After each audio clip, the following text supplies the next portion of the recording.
Good morning, Mr. Chief Justice, and may it please the court. Termination of parental rights has been described as the death penalty of civil cases. And that description fits because what's at stake is the fundamental liberty interest in the care, in the custody, and the control of our children. The lifetime protective order here raises serious and critical constitutional questions because it effectively terminated parental rights without the safeguards of a termination proceeding. One is not a substitute for the other.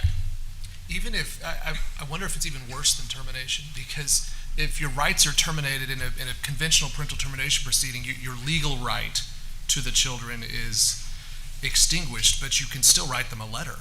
Or say hello to them at the grocery store, or which she can't even do that.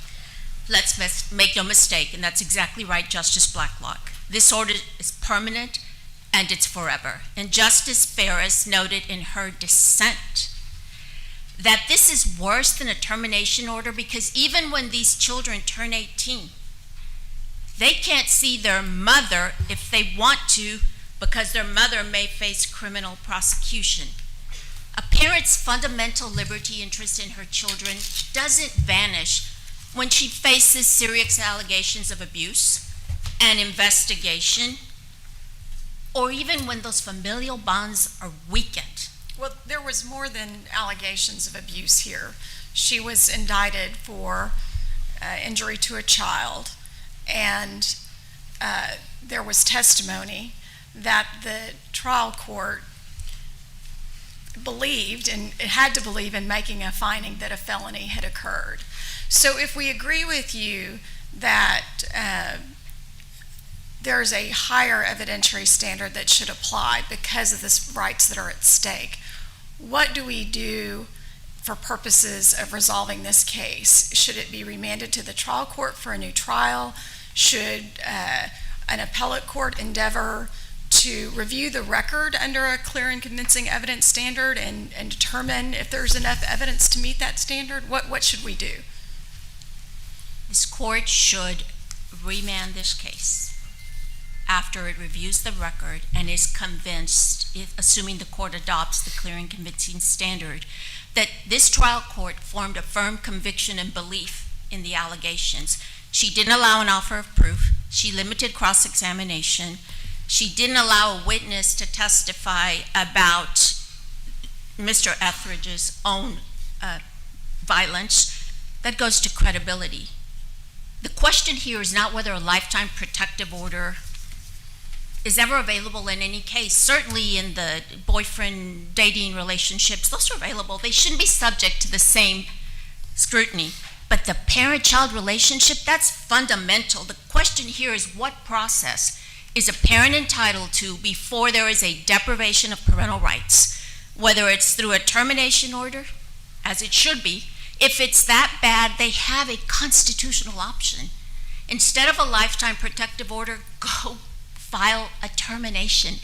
That's a constitutionally tested process. As the majority said in Santosky versus Kramer, it can't be that to terminate parental rights or to effectively terminate them, as Justice Ferris noted in her dissent, the standard is the same as for awarding money damages. Would the constitutional issue be, or analysis be different if this order, instead of saying permanent duration, said duration of 10 years? The question for me is there a permanent deprivation of parental rights? 10 years wouldn't be permanent, so you would concede that there's not a constitutional due process violation if it was 10 years?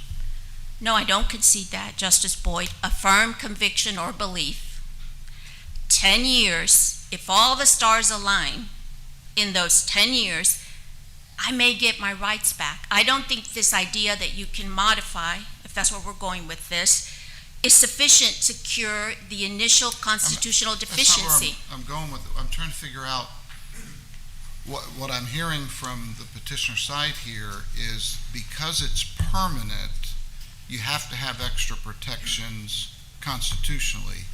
And of course, then but 2 years you don't.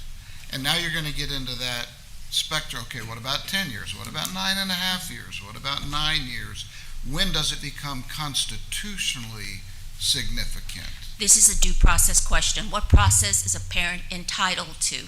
A temporary order doesn't raise the same constitutional concerns. A 10-year order does. So it's not temporal, it's what is the deprivation. If the deprivation is you can't see your children for 10 years, you can't go within 100 feet of them, you can't communicate them, you can't communicate with them, there is a counselor somewhere out there that's going to decide whether in that 10-year period, that's a lifetime for a child. But if it's only 2 years, then it's not a constitutional problem?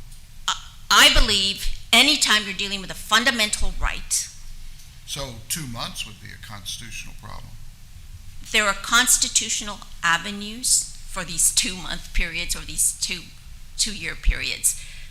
They are temporary injunctions. They're issued all the time in family law cases. There are restraining orders that could be issued temporarily for the 2 months until there's an opportunity to assess and evaluate whether this deprivation impacts the fundamental right to care, custody, and control. That's what's at issue here. In a termination, there are service plans that you sometimes go through before your rights are terminated. There are permanency hearings, and whatever order comes out of that trial court is against the backdrop of a constitutional standard of proof. I see that my time is up. Any other questions? I want to make sure I understand what would happen on remand in your view. Would it be a remand for them to pursue termination only? Would it, if they want a lifetime protective order, can they do it just by having clear and convincing evidence and then the opportunity to put on the witnesses? What exactly on remand should happen? So that's a multifaceted question. The issue on remand would be under a clear and convincing lens. Do these allegations, some of the records in the file, constitute a level of abuse that would constitutionally justify a termination? I don't think a protective order should ever be used to terminate parental rights. I think that those cases need to go back. Yes, it's a temporary and necessary instrument. You have to protect the kids. But if you want to take away a parent's right to forever see forever, worse than a termination, that needs to be done in a different proceeding. I don't believe just the standard requiring the trial court to have a firm conviction and belief about what she sees is enough in these cases. Any other questions? Thank you, Ms. Guzman.